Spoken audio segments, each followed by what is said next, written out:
Hello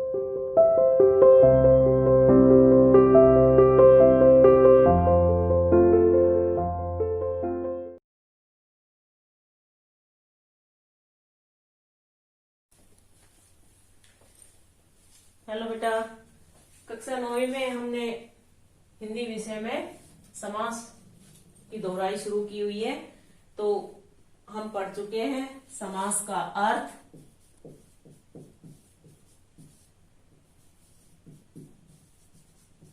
और परिभाषा,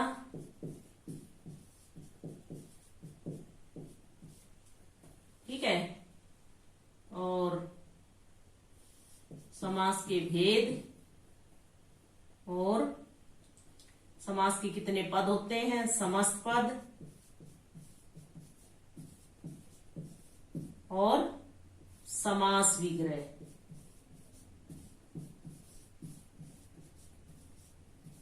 ये यहां तक हम पढ़ चुके हैं।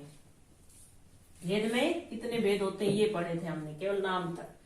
आज हम पढ़ेंगे समास के कितने भेद होते हैं और उन भेदों के बारे में विस्तार से। तो समास के हमारे कितने भेद होते हैं? 6 भेद होते हैं, ठीक है। कौन कौन से? सबसे पहले होता है हमारा नंबर 1 पे तत्पुरुष समास। दूसरा कर्मधारय समास। तीसरा द्विगु समास। चौथा बहुव्रीहि समास।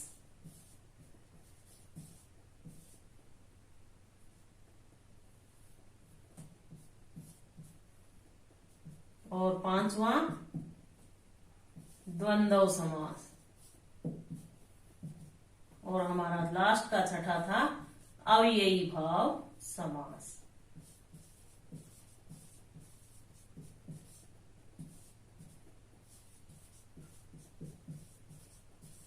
ये हमारे 6 समास हैं।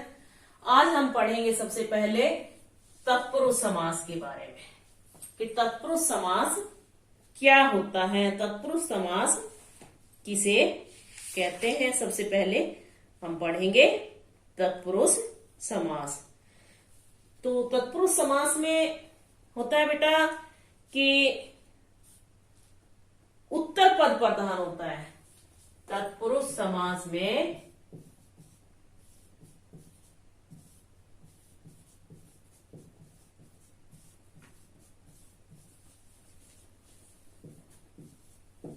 उत्तर पद प्रधान होता है, ठीक है। तत्पुरुष समास में उत्तर पद प्रधान होता है और समास प्रक्रिया में दोनों पदों के मध्य आने वाले प्रसर्गों का लोप हो जाता है, ठीक है। अब तत्पुरुष समास में क्या होता है, जो हमारी कारक विभक्ति होती है उनके अनुसार पहले और आखिरी कारक को छोड़कर जो बाकी के 6 होते हैं बीच के कारक 8 प्रकार के होते हैं ना, तो कर्ता को और संबोधन को छोड़कर बीच के जो होते हैं वो हमारे तत्पुरुष समास के उपभेद कहे जाते हैं, यानी उनको तत्पुरुष समास के विभेद माना जाता है। जैसे पहला क्या होता है, कर्म तत्पुरुष समास। पहला होता है कर्म तत्पुरुष, ठीक है। इसमें कौन सी विभक्ति होती है? को। अगर हम किसी भी समास का विग्रह करेंगे तो को विभक्ति लगाएंगे। जैसे परलोक गमन, जैसे क्या लिखेंगे, परलोक गमन। ये हमारा समस्त पद है, इसका हम विग्रह करेंगे तो क्या होगा, परलोक को गमन।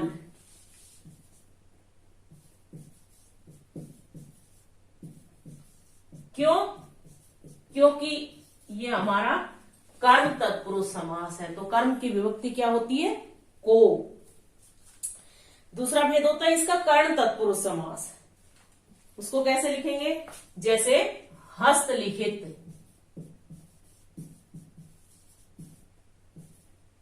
इसकी विग्रह करेंगे क्या होगा?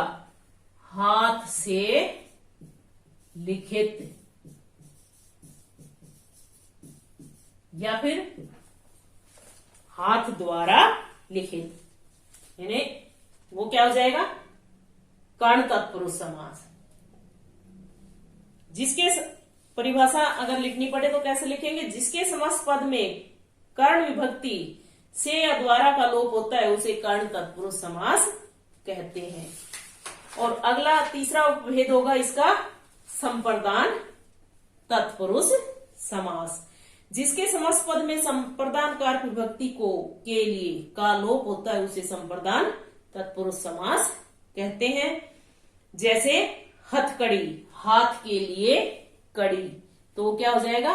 अगर आपसे पूछा जाए कि तत्पुरुष समास के उपभेद का नाम बताना है तो ही बताइए, नहीं तो आप सीधा तत्पुरुष समास ही बताइए, बाकी किसी झमेले में पड़िए ही मत, ताकि कोई गलती होने की संभावना ना हो। ठीक है, ये तो केवल आपको समझाने के लिए अलग अलग दिए हुए हैं। उसके बाद है अपादान तत्पुरुष समास। उसमें क्या होता है? अलग होने का भाव प्रकट होता है, तो क्या होगा? जैसे ऋण मुक्त, ऋण से मुक्त, तो वो क्या जाएगा? पाप मुक्त, पाप से मुक्त, जन्मांध, जन्म से अंधा। तो इस तरह से जो चीज अलग होती है वो अपादान तत्पुरुष के अंतर्गत आती है। उसके बाद होता है संबद्ध तत्पुरुष समास। उसमें क्या होगा? का के की जो कारक विभक्तियां होती है उनका लोप हो जाता है। जैसे लखपति, लाख का पति, राष्ट्रपति, राष्ट्र का पति। ठीक है, और होता है उससे अगला छठा हमारा अधिकरण समास, अधिकरण तत्पुरुष समास। जिसके समस्त पद में अधिकरण कारक की विभक्ति में पर का लोप हो जाता है। जैसे घुड़सवार, घोड़े पर सवार, पेट दर्द, पेट में दर्द, तो ये क्या हो जाएंगे? अधिकरण तत्पुरुष समास के अंतर्गत आएंगे। ठीक है बेटा, तो सबसे पहले तत्पुरुष समास क्या होता है? तत्पुरुष समास में उत्तर पद प्रधान होता है, ठीक है, और पूर्व पद गौण होता है। प्राय उत्तर पद विशेष्य और पूर्व पद विशेषण होता है। उदाहरण के लिए रसोई के लिए घर, रसोई घर। ठीक है, इस तरह से ये हमारा तत्पुरुष समास होगा। इसके बाद दूसरा होता है हमारा कर्मधारय समास। कर्मधारय समास में क्या होता है बेटा? कि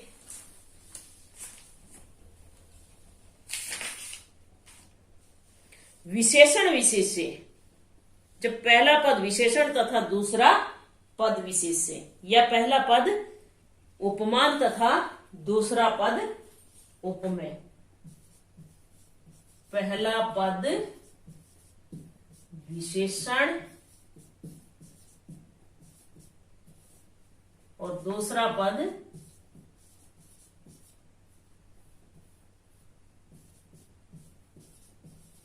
विशेष्य। इसी तरह से पहला पद उपमान और दूसरा पद उपमेय, यानी जहां विशेषण विशेष्य और उपमान उपमेय का संबंध हो वहां कौन सा समास होता है बेटा? कर्मधारय समास होता है। ठीक है, जैसे महात्मा, महान है जो आत्मा, महात्मा का क्या होगा? महान है जो आत्मा। अब ये जो आत्मा है ये क्या है?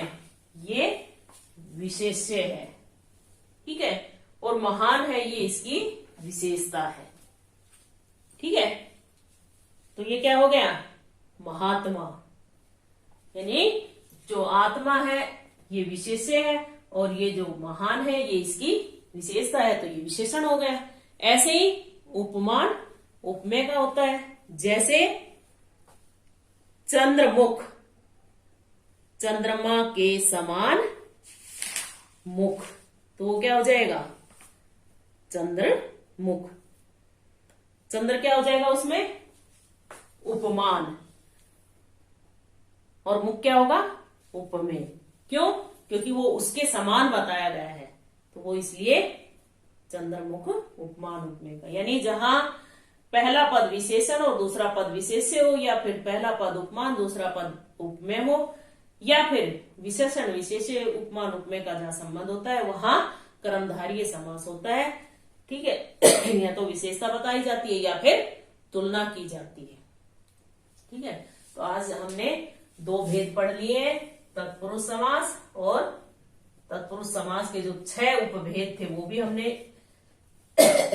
एक बार रिवाइज किए हैं। उसके बाद हमने पढ़े हैं कर्मधारय समास दूसरा। ठीक है।